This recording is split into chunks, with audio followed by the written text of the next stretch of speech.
Picture this, it's the dead of night. A country's president is asleep, and suddenly elite commandos storm his home and just take him. It sounds like something straight out of a movie, right? Well, it's the core of a pretty startling hypothetical scenario. So let's break down exactly how this takedown would play out, according to our source material. Okay, so before we dive in, I have to be absolutely crystal clear about something. Everything we're about to talk about is a what if. It's a detailed, hypothetical story taken directly from our source. None of this has actually happened. But man, it sure does raise some incredibly real questions. All right, so how on earth would an operation like this even go down? Well, the source paints a very vivid, almost minute-by-minute picture of the whole thing.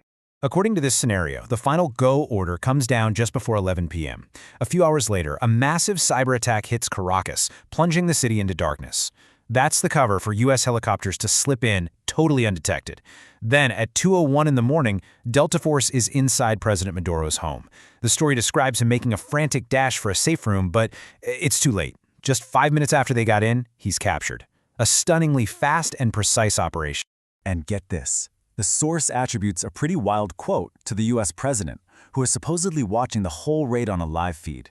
It just highlights the surreal, almost detached way modern warfare is presented in this narrative, turning this massive international incident into a spectator sport. So you pull off something this radical. How do you possibly justify it to the rest of the world?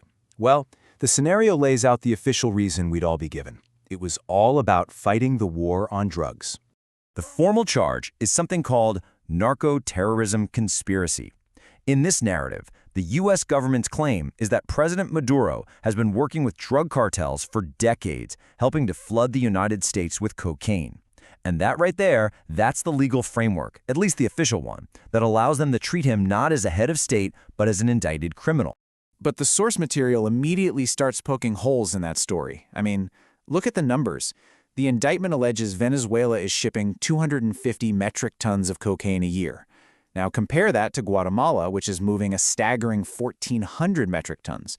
The difference is just huge, so it raises a pretty obvious question. If the real goal was stopping cocaine, why focus on Venezuela? And the source points out another major inconsistency. The whole operation is framed as this heroic mission to save American lives from drugs. But the #1 cause of overdose deaths in the U.S. isn't even cocaine, it's fentanyl. And that's coming mainly from Mexico and China. This disconnect really suggests that the official story might not be the whole story. So if the drug angle feels a little thin, what else could be going on? Now look, there are plenty of geopolitical factors you could point to, ideology, regional influence, but the source material argues the official story is just a smokescreen for a much older and way more valuable prize, oil.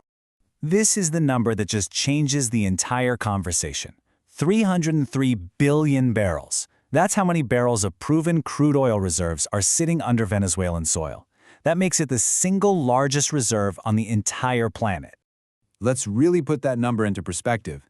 Venezuela holds over 17% of the whole world's proven oil. That is more than Saudi Arabia, it's more than Iran, it's more than Canada. When you control that much of a critical global resource, you're going to be the focus of some very powerful countries. You know, the tension over this oil is nothing new. This little timeline shows that right after it was discovered, U.S. companies were heavily involved. But then in the 70s, Venezuela started nationalizing its industry. By 2001, the state made it official. They declared full ownership, kicking foreign companies out. And that move, the narrative argues, is what set the stage for decades of conflict, including U.S. sanctions. And then the source drops what it basically calls the smoking gun quote.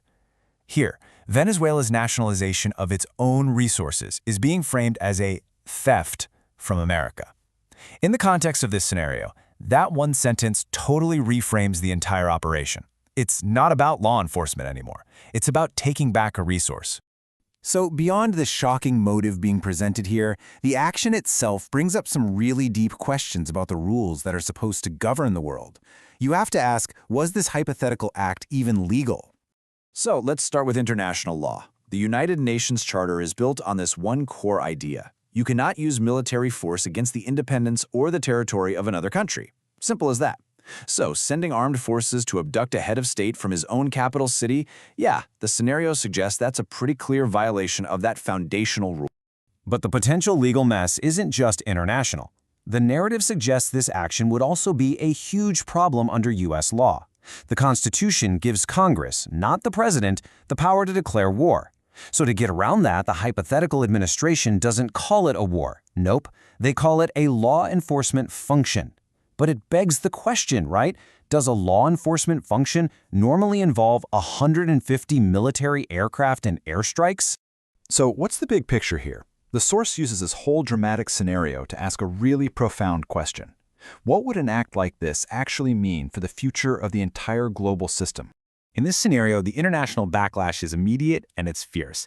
Major powers in Latin America and Europe issue statements just condemning the whole thing. The UN Secretary General calls it a clear violation of the Charter. Global rivals like China and Russia, of course, denounce it. The narrative sums up this kind of resource-driven intervention with a really powerful term, New Age colonialism. And really, this is the final point the source leaves us with. A rules-based order only works if everybody, and I mean especially the most powerful, agrees to actually follow the rules. This hypothetical scenario is basically a huge warning, and it forces us all to ask a deeply unsettling question. If the powerful can just do whatever they want, what security is there really for any other nation in the world?